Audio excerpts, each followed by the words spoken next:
Hey, it's Dustin from StayHomeDustin.com. Today, let's talk about how old is too old to become a parent. So, I'm about 31, turning 32 soon. My wife is turning 30 this year.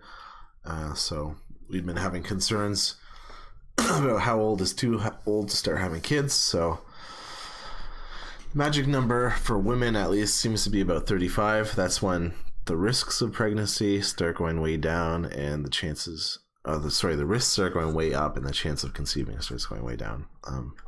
It's not just isolated to women. Would-be dads also face more risks at an older age. Couples under 30 years old, they have about a 95% chance of conceiving within the first year of trying, but that starts to go down as they get older. Basically, every year over 30, a woman's chance of getting pregnant decreases by about 3%. By the time a woman turns 40, her chance of conceiving drops to only 5 or 10%.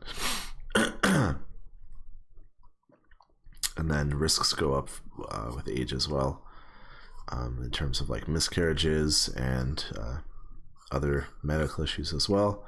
So what factors influence couples to wait or have kids? Cohabitation is a big thing. So living together, on average, couples live together for almost 5 years before they have a baby. You're also more likely to have a baby if you own a house. 60% of new parents are homeowners. There's also a sweet spot in terms of living together too, though. So couples that have lived together and been childless for more than 6 years, they're start to become 8% less likely to have a child. Being married is another factor. In most places, at least 2/3 of couples are married before they have a baby. Here in Canada, they seem to be switching that up a bit. More people are choosing to have the baby first and get married later, or not get married at all. That seems to be a trend in other places as well, but at least in the past, marital status has been a big kind of factor. Financial stability as well. There was a study that found that every extra $1,000 in weekly earnings increases your chance to get pregnant by another 1.4%. And it's usually the woman's decision as far as deciding when she's financially stable and happy with her partner before she starts a family. And the fourth factor that determines is age. So nowadays, 1/3 of all mothers and half of fathers are 30 or older before they start having children. So being healthy really helps. Obesity, high blood pressure, and diabetes can make it harder to get pregnant, and it can cause more complications as well. But staying healthy isn't a magic pill either. It doesn't fully counteract the effects of aging. So a woman is born with a specific number of eggs, and then over her lifetime, the quality and the quantity of those decrease.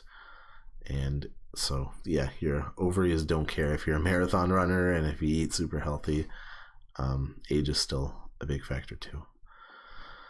So what are some risks of having a baby later in life? So women over 35, they can face pregnancy issues more often, like difficulty getting pregnant. There's an increased chance of having twins, especially if you're using in vitro fertilization. High blood pressure, more likely to have a stillbirth or miscarriage, more likely to have a low birth weight or a premature birth. Gestational diabetes, more likely to need a C-section, as well as some abnormalities in chromosomes like Down syndrome. But there's some benefits too. So for a dad, what's the benefits of being older? And I guess for moms too. The two main things: you're more financially stable, so you've likely been in your career for a while, and you're in a much better financial situation than you would have been, say, 5 years ago. You're more emotionally stable as well. You probably don't go out drinking with your friends every Friday night anymore. You're old and you're probably in bed by 11 p.m., even on Saturdays. You're probably less likely to spend money on the latest and greatest gadgets too, so you have more it's less of a big deal if you have to start buying diapers and baby products. And if you're not able to conceive naturally, there's other things as well. So you can use a surrogate, an egg donor, sperm donor. There's always adoption as well, either within your own countries or you can look internationally. There's always becoming a foster parent as well, and then deciding eventually to adopt a child out of the foster care system.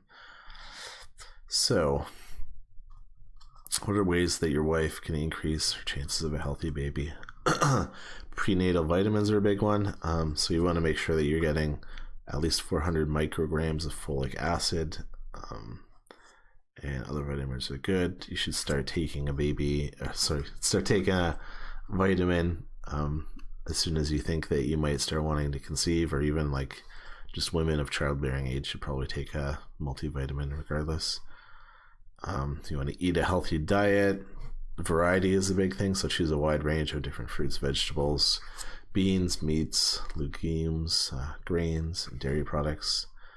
Especially dairy is important for pregnant women. They should get at least 4 servings a day to make sure they're getting enough calcium. Leafy greens are also good for folic acid and calcium, as well as other vitamins and minerals. Make sure that you weigh the right amount, so you don't want to gain too much or too little weight during a pregnancy. If you start off with a normal weight, you should gain about 25 to 30 pounds during your pregnancy.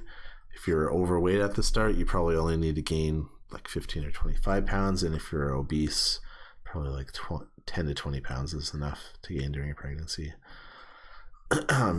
That'll lower the risk of preterm birth and also slow growth of your baby if you don't weigh enough, especially. Not putting on enough weight also lowers your not putting on too much weight lowers your risk of gestational diabetes and blood pressure too. Exercise is super helpful. If you aren't already exercising, you should start. Check with your doctor if your wife's already pregnant and make sure it's okay, but most likely most normal exercises they're fine with, as long as they're not super intense. Don't drink or smoke. Obviously, smoking puts your baby at risk for a lower birth rate, and it causes other problems too. Drinking puts your baby at risk for a number of physical and mental defects. Obviously, everybody knows that now. And be careful with medications, even over-the-counter medications that you wouldn't think about, like supplements and natural remedies. Check with your doctor about those too. But yeah, I have an article over on my website, stayhomedustin.com, where I talk about some more of the pros and cons of delaying having a baby. I talk about maybe what's the best age to have a baby and kind of list the different ages, the effect that being an older parent has on your kid. So if you want to learn a bit more about this topic, head over there. I'll put a link in the description. Feel free to like if you found this helpful, subscribe, and I'll see you next time.